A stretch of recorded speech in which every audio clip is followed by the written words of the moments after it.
Fala pessoal, a gente vai conversar um pouquinho hoje sobre soro fisiológico ou ringer lactato, o que é melhor para a gente fazer no paciente que está hipotenso, né? Vamos desconstruir alguns mitos que a gente escuta por aí e aí ver o que é melhor para o paciente, né? Vamos lá, primeiro a gente precisa definir o que é, né? O que são essas soluções aí que a gente vai infundir no paciente hipotenso.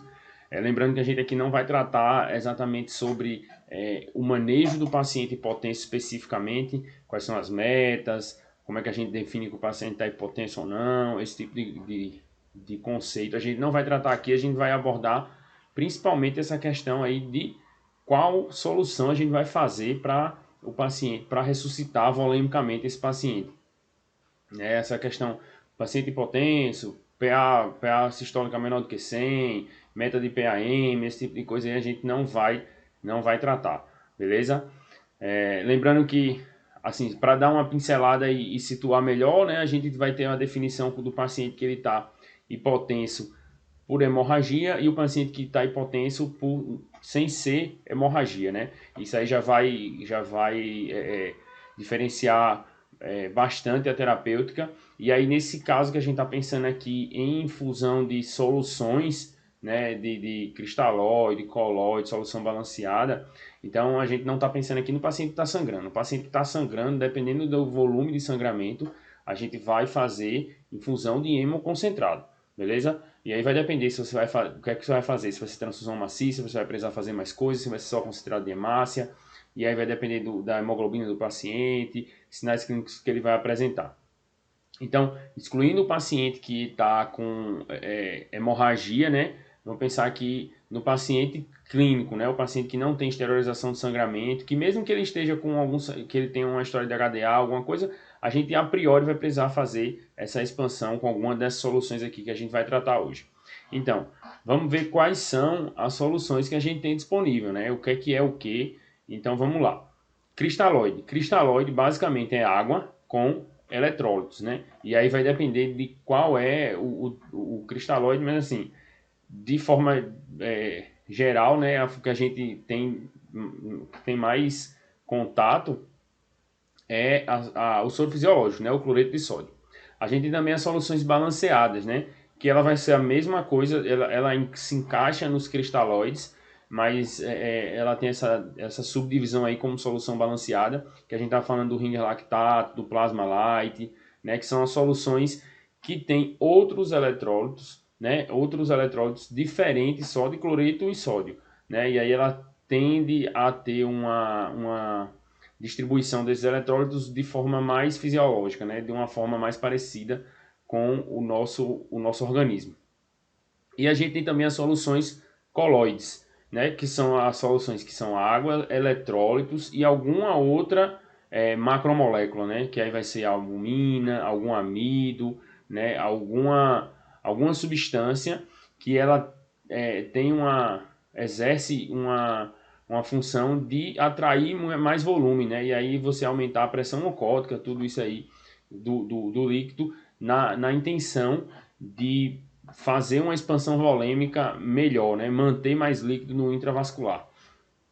Então, você viu que no título, né, a gente não fala sobre coloide, mas por que será, né? Assim, se ela tem essa propriedade de ter um amílio, ter uma proteína, no caso a albumina, né, que faz atrair mais volume, você tem uma expansão volêmica mais efetiva, por que a gente não faz coloide para todo mundo que está hipotenso? Vai ficar um pouquinho mais para frente, mas a gente primeiro precisa saber quando é que a gente vai usar, né? Como eu disse, a gente vai usar nos pacientes que estão hipovolêmicos, os pacientes que estão hipotensos, mas que não estão sangrando. E a gente vai ver salina, balanceada ou coloide, qual é que é a melhor. Aqui nesse estudo, a gente tem uma comparação do efeito, né, da ressuscitação volêmica com coloide ou cristalóide nos pacientes que estão criticamente, são pacientes críticos, né, que chegou com choque hipovolêmico, né, o paciente que sangrou, o paciente que chegou séptico, por exemplo, por vômito, por diarreia. Então a gente vê, foi esse o perfil de pacientes que foi estudado. E aí, nos resultados, a gente tem uma tendência, você vê aqui nesse gráfico aqui, né? Que a gente tem, assim, parece ser favorável aos coloides, mas o intervalo de confiança, ele está sempre tocando aqui nessa linha, né? que esse gráfico é o triplot, né? É um gráfico em árvore. E aí essa linha aqui é o intervalo de confiança. Então, quando esse intervalo de confiança toca na linha, significa dizer que não teve significância estatística. Então, você tem resultados ali que parecem ser favoráveis ao coloide, mas estatisticamente não é significativo. Então, isso significa o quê? Quando você repetir várias vezes esses estudos, eles podem dar resultados aleatórios. Então, significa dizer que esse resultado aqui não necessariamente ele tem um nível de aleatoriedade que é aceitável, né? E aqui, quando você vê aqui esse diamantezinho aqui, né? Esse losango, ele está querendo dizer para você o resultado somado, né? Desses dados que ele colocou. E aí você vê que também toca a linha, então significa dizer que não tem relevância estatística. O que é que isso quer dizer? Que não faz diferença em mortalidade entre você fazer coloide ou cristalóide. Ah, então a gente podia fazer coloide para todo mundo.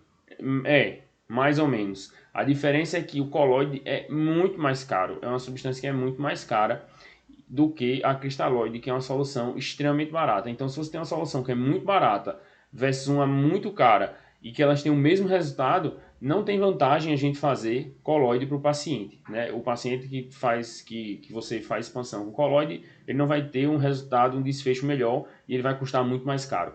Então, por isso, a gente dá preferência a soluções cristalóides. Nesses dados aqui, a comparação foi de cristalóide era tanto de Ringer quanto o soro fisiológico. Então, é o cristalóide como um todo, né? É água mais eletrólitos. Então, assim, não tem diferença. Então, por isso que a gente nem vai tratar aqui sobre coloides de forma mais detalhada. Aqui outro estudo que mostra, né, a comparação da albumina, né, com a solução salina, né, para a ressuscitação dos pacientes em UTI.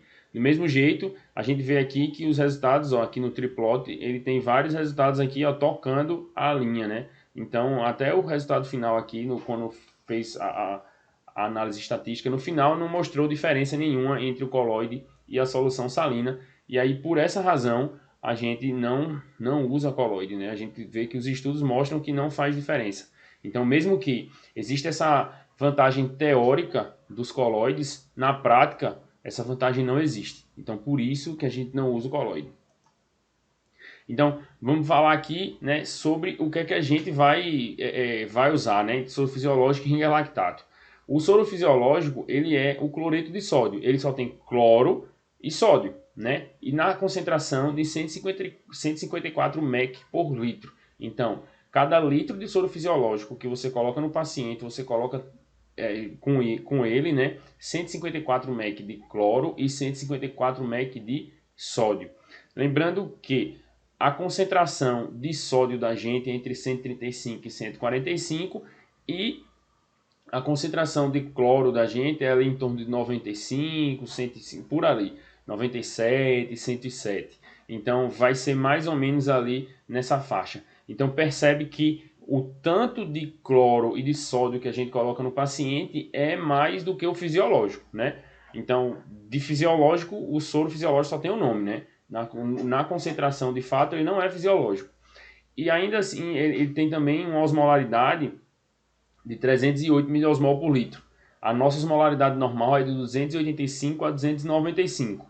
Ele é hiperosmolar, né? Então, assim, ele não é fisiológico de fato, né? Ele é mais fisiológico só no nome. E aí, comparando com o Ringer lactato, que é o que a gente vai trazer aqui, a gente tem uma solução balanceada, né, do Ringer lactato. Lembra que é uma solução que a gente tem a distribuição dos eletrólitos mais parecida com as soluções, com nossas soluções, né, com o nosso sangue, a consideração dos eletrólitos do nosso sangue. Então a gente vai ter sódio ali 130 mEq, cloro 109 dentro da faixa normal, ali muito próxima. Mas aí ele vai ter também potássio, vai ter cálcio e vai ter lactato. Então, ele também tem 273 miliosmol de concentração. Então, a gente vê aqui que ele tem concentrações de eletrólitos muito mais próximas do nosso organismo, né? Muito mais próximos do fisiológico, porém ele tem potássio, cálcio e lactato, que isso aí pode influenciar, né, nos pacientes que têm alguma alteração de metabolização. A gente vai ver um pouquinho mais para frente. Quanto ao cloreto de sódio, a gente tem como principal efeito adverso, né, que a gente tem da infusão do soro fisiológico, né, é a acidose hiperclorêmica. A gente viu que o cloro que a gente coloca, a quantidade de cloro que a gente coloca é 154 mEq por litro. Então a gente coloca bastante acima do nosso cloro fisiológico, né? Então a gente está infundindo mais cloro do paciente. Então o balanço do nosso organismo, quando tem muito cloro, o que é que vai acontecer? A gente vê que quando se lembrar da fórmula do anion gap, né, que a gente vai ter o sódio menos o cloro mais o bicarbonato. Então a gente, quando sobe muito o cloro, a gente não está subindo tanto o sódio assim, apesar de a gente estar infundindo sódio, ele não vai subir tanto, né, porque ele é mais próximo do fisiológico. Então, quando você sobe o cloro, você cai o bicarbonato, e na queda do bicarbonato a gente tem essa acidose hiperclorêmica pelo excesso de cloro que a gente coloca, né, no paciente. Então você tem uma queda do bicarbonato e isso aí também vai tender à acidose. Beleza? Então se você tem um paciente que já está acidótico, a gente tem que ter cuidado com relação à infusão de soro fisiológico. E com relação à quantidade de sódio, né, tem uma quantidade de sódio acima, você pode causar hipernatremia, mas isso aí também não é comum, isso é uma coisa muito mais teórica. Quanto ao ringue lactato, o que, é que a gente tem de alteração que esses eletrólitos que a gente vai infundir podem causar? Como é uma solução que contém potássio, no paciente que ele tem uma dificuldade de metabolização desse potássio, de colocar o potássio para fora, né, como um paciente renal crônico, ou no paciente que já está com potássio alto por alguma razão, ele está com uma lesão renal aguda, é um paciente que está fazendo rabdomiólise, é um paciente que tem alguma alteração aí que justifique uma hipercalemia. Se você fizer o ringue lactato nele, em teoria você pode aumentar o potássio, né? E também tem a questão dos hepatopatas, né? Que aí você tem a metabolização do lactato no fígado. Então, um paciente que tem uma alteração na metabolização do lactato, né? Uma alteração na função hepática, ele pode ter repercussões de intoxicação pelo lactato por causa da presença, né, do lactato na solução que você está infundindo. Isso aí são dados teóricos que a gente tem sobre essas soluções baseado nas concentrações dos eletrólitos que a gente tem. Né? A gente fala um pouquinho sobre o soro fisiológico, que é o cloreto de sódio com 154 mEq de cloro e sódio, e o ringer lactato, que é uma solução mais balanceada. E aí ele tem essas nuances aí, entre eles, que são situações teóricas, né? Então vamos ver agora dados objetivos, né? Vamos ver resultado de estudo e ver se esses resultados aí são compatíveis ou não. Então, aqui a gente tem esse estudo, que é um estudo de 2014, que ele comparou a infusão, os pacientes que estavam internados, né, com a infusão de restrição de sódio com uma solução de sódio livre. O que é que isso quer dizer? Ele comparou um grupo que fez o soro fisiológico com um grupo que fez uma solução balanceada. Geralmente eles setam ali uma quantidade de cloro que tem na solução, e aí entra tanto o plasma light quanto o ringer lactato. Né? Eles têm uma concentração muito parecida, então a gente vai considerar aqui tudo que for solução com cloro baixo como ringer lactato, beleza? Soluções balanceadas a gente vai considerar como ringer lactato. Então, ele comparou esses dois grupos, o que faz soro fisiológico com o que faz ringer, e avaliou a presença de lesão renal aguda, né? Então, nesse estudo aqui especificamente, ele teve um resultado favorável para o ringer lactato, no sentido de que causou menos lesão renal aguda. Então, foi um resultado que teve significância estatística, e aí esse dado corrobora o maior uso de ringer lactato, né? A gente vê muito no dia a dia alguns colegas que preferem usar ringer em quase todas as situações. E aí isso talvez o racional seja esse aí, que é se você vai ter menos lesão renal aguda causada talvez pela infusão da solução. Mas mesmo no estudo eles trazem que esses dados eles podem ter sido alterados, né? Porque é um estudo aberto, era um estudo que era um braço de um outro estudo. Então, assim, você tem alguns vieses que podem ter alterado isso aí. E eles colocam também que foi um estudo de centro único. Também tem uma questão de que teriam outras variáveis que podem ter alterado isso aí, que não foi tão bem analisados. Os autores mesmos trazem isso. Então é uma possibilidade. Vamos ver aqui mais para frente se esses dados aí eles vão se repetir, né? Se esses dados aí eles vão se tornar mais sólidos e com evidências melhores. Aqui a gente tem um outro estudo, né, que ele comparou a solução balanceada com a solução salina num cenário de UTI. Nesse estudo aqui, ele traz como desfecho secundário, inclusive ele coloca na conclusão do resumo, que o Ringer, né, as soluções balanceadas, tiveram menos lesão renal aguda, como a gente viu no estudo anterior. Só que o desfecho primário desse estudo aí foi uma análise para ver qual era a solução que era usada, qual era a solução que era mais usada. Se as pessoas usavam na UTI, usavam mais balanceado ou se usava mais fisiológico. E aí, como desfecho secundário, apareceu essa história aí da lesão renal.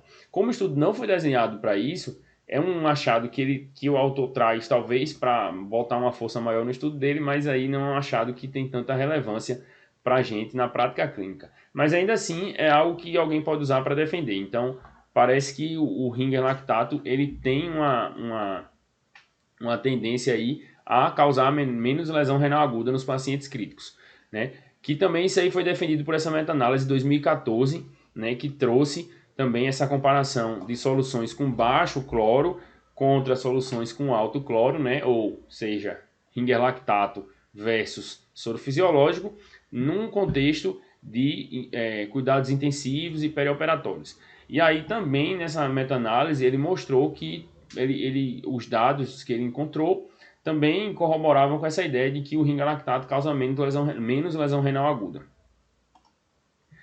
E aí a gente tem esse dado aqui, o dado mais recente, né, um estudo mais recente, uma meta-análise da Cochrane, que ele comparou a solução balanceada, né, essa buffered solution, com a solução salina 0,9, que é o soro fisiológico, para a ressuscitação de adultos e crianças que estão críticos, né? E aí a gente viu o que é que ele traz de resultado. Ele viu aqui que nos estudos que foram analisados, chegou a ser mais de 24 mil pessoas, quando ele somou todos os indivíduos dos estudos, a gente vê aqui que não mudou a mortalidade, né? Então, ele teve uma tendência a...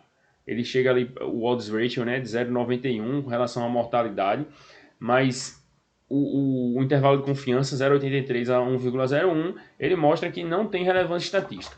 E ele coloca que a certeza, né, dessa evidência ela é bem alta. Então, tem vários estudos já. Isso aí quer dizer o que significa o quê? Que existem muitos estudos, existem estudos de boa qualidade, com força, com relevância estatística, que mostram que não há diferença de mortalidade entre você usar Ringer lactato ou soro fisiológico. E que não tem necessidade, segundo essa meta-análise da Cochrane, de você continuar fazendo estudo comparando salina a 0,9 com solução balanceada para comparar mortalidade. E aí com relação à função renal, que a gente via que tem alguns estudos aí que mostram que Ringer leva menos lesão renal aguda nos pacientes que estão críticos, né? E aí ele traz aqui também uma tendência, né? Assim, tem um resultado favorável ali para o Ringer com odds ratio de 0,92, mas o intervalo de confiança ele fica de 0,84 a 1. Então significa que não tem significância estatística. Quando somou todos os estudos, né, com a metodologia da Cochrane, que aí comparou os resultados, se viu que não tem diferença também com relação à função renal. Porém, ele coloca que a certeza dessa evidência é baixa. Então, os estudos posteriormente podem mudar isso aí. E com relação a outras disfunções orgânicas, também não houve relevância estatística, então não tem diferença entre você fazer Ringer ou você fazer fisiológico nos pacientes críticos, né? Então, com relação à disfunção orgânica, o paciente não vai ter, se você fizer Ringer ou se você fizer solução fisiológica, não vai ter diferença. Essa meta-análise aí também trouxe a avaliação de distúrbios hidroeletrolíticos, né? Então, ele também mostrou que não tem diferença com relação a distúrbios hidroeletrolíticos. Também com relação a pH, não tem uma diferença tão significativa, né? Então, assim, todos esses conceitos teóricos que a gente tinha com relação ao soro fisiológico, ao ringer lactato, quando a gente vai para a prática, quando a gente vai para o dia a dia, mostra que não tem diferença. Quando você vai fazer os estudos, não tem uma diferença tão grande. Apesar de que o ringer lactato aparentemente tem essa questão aí de que causa menos lesão renal aguda, né? Então, mesmo nos pacientes, mesmo aquele conceito ali que a gente tem, mas tem um potássio alto e tudo, paciente DRC, mesmo nesses pacientes ele tem uma tendência a fazer menos lesão renal. Então, nesse ponto, parece ser mais interessante o ringer lactato. E aí, então, resumindo, né? Soro fisiológico ou ringer lactato. O soro fisiológico tem essa situação aí teórica de fazer uma acidose hiperclorêmica e tem uma tendência a um pior desfecho nos pacientes, um pior desfecho renal no paciente crítico, né? Então significa o quê? O paciente que faz soro fisiológico comparado com o paciente que faz ringer lactato, ele tende a fazer mais lesão renal aguda. Tende a fazer mais lesão renal aguda. O ringer lactato tem essa história aí da hipercalemia, tem esse risco teórico, porém as evidências não mostram que isso realmente acontece, né? Então, entre os dois também não há diferença de mortalidade, que isso aqui para mim é um ponto mais importante. Se você fizer ringer, se você tiver uma centena de pacientes com a mesma patologia, com a mesma condição clínica, e você fizer metade ringer para um e metade soro fisiológico, isso aí não vai alterar a mortalidade. Eles vão ter a mesma mortalidade dos dois grupos, tanto do ringer quanto do soro fisiológico. Então, pensando num contexto de emergência, de paciente de emergência, a gente precisa avaliar isso aí. A gente precisa avaliar o que é que muda a mortalidade desse paciente. Porque mesmo alterando a função renal, a mortalidade não muda. Então, será que essa alteração de função renal ela é realmente relacionada à solução que você está infundindo ou outras características clínicas do paciente e simplesmente isso aí foi um viés que não foi abordado nos estudos?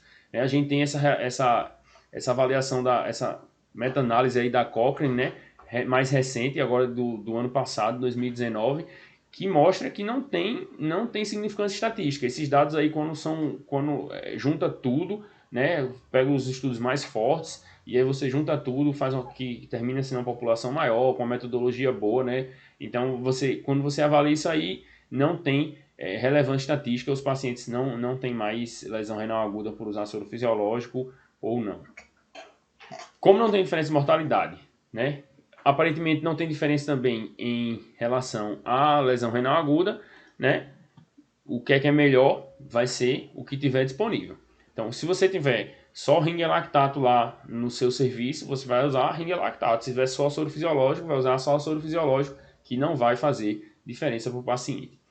Se você quiser e aí quiser defender esse ponto aí de que o paciente vai fazer menos lesão renal aguda e tudo por causa dessa tendência, você pode usar o ringer lactato. Eu particularmente uso qualquer um, realmente não faço diferença entre um e outro, né? Exceto no paciente que, assim, isso é uma conduta minha, né? Uma conduta que não tem essa evidência toda de estudo, mas por esse risco teórico do soro fisiológico fazer uma acidose hiperclorêmica naquele paciente que ele está perdendo volume, né? E está perdendo volume, mas ele está fazendo uma acidose hiperclorêmica, um paciente que tem diarreia, por exemplo, é um paciente que tem alguma alteração desse tipo, paciente séptico, muitas vezes, eu prefiro fazer o ringer. Nesse contexto aí da acidose. Mas é uma situação teórica que a gente vê que não tem diferença entre um e outro. Então, é muito mais uma conduta pessoal, não é uma conduta que há evidência, que existe evidência de que é superior. É só uma prática minha, beleza? Se você quiser fazer ringer lactato ou se você quiser fazer soro fisiológico, para o paciente não vai fazer diferença. E aí a gente falou sobre fisiológico, sobre ringer lactato e soro glicosado. A gente pode fazer soro glicosado para fazer expansão volêmica? Será que a gente pode? Né? Porque a gente também faz soro glicosado, por exemplo, quando o paciente está hipernatrêmico, né? Então a gente usa, né, o soro glicosado como uma forma de correção, né, de volemia, de certa forma, já que os distúrbios de natremia são distúrbios da água, né? Então, será que a gente pode fazer soro glicosado para o paciente que está hipotenso? Né? A gente aprende que o soro glicosado não expande, né? Então, por quê? A gente tem que entender por que o soro glicosado não expande. Para entender isso aí, a gente precisa ver a questão da água corporal, né? A água corporal total é aquele cálculo 60% do peso, se for mulher 50%, se for idoso 50%, até às vezes 45% do peso. E a distribuição dessa água, ela está 2/3 no líquido intracelular, 1/3 no líquido extracelular. E desse líquido extracelular, só 1/4 vai para o intravascular, né? 3/4 vão para o interstício.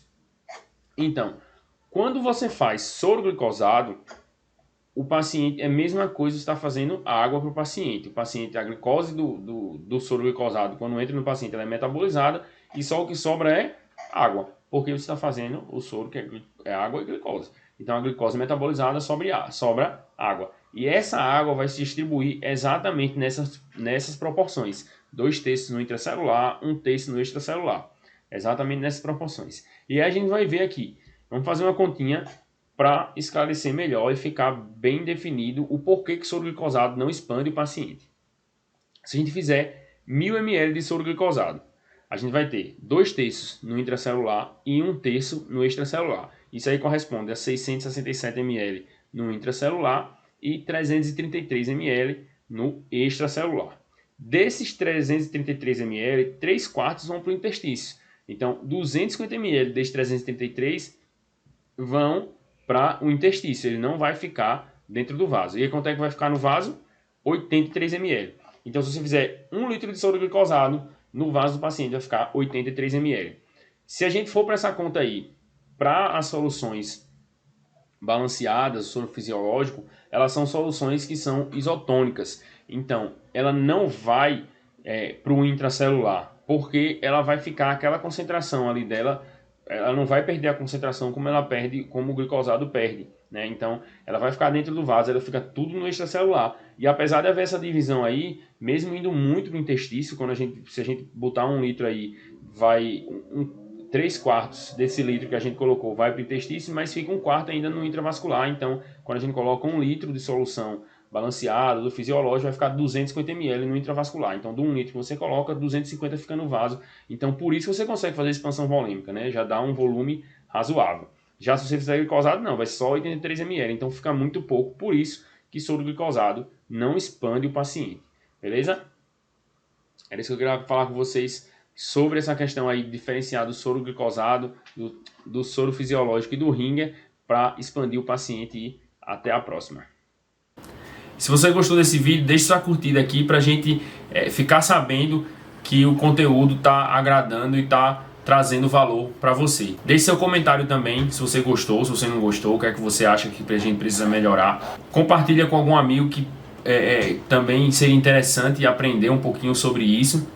E se inscreve no canal, que toda segunda-feira tem vídeo novo para você assistir. Segue também a gente lá no Instagram, @QualisMed. Lá a gente posta quase todos os dias informações relevantes para o dia a dia do médico. A gente tem também os stories lá que a gente está sempre presente, onde você pode tirar suas dúvidas.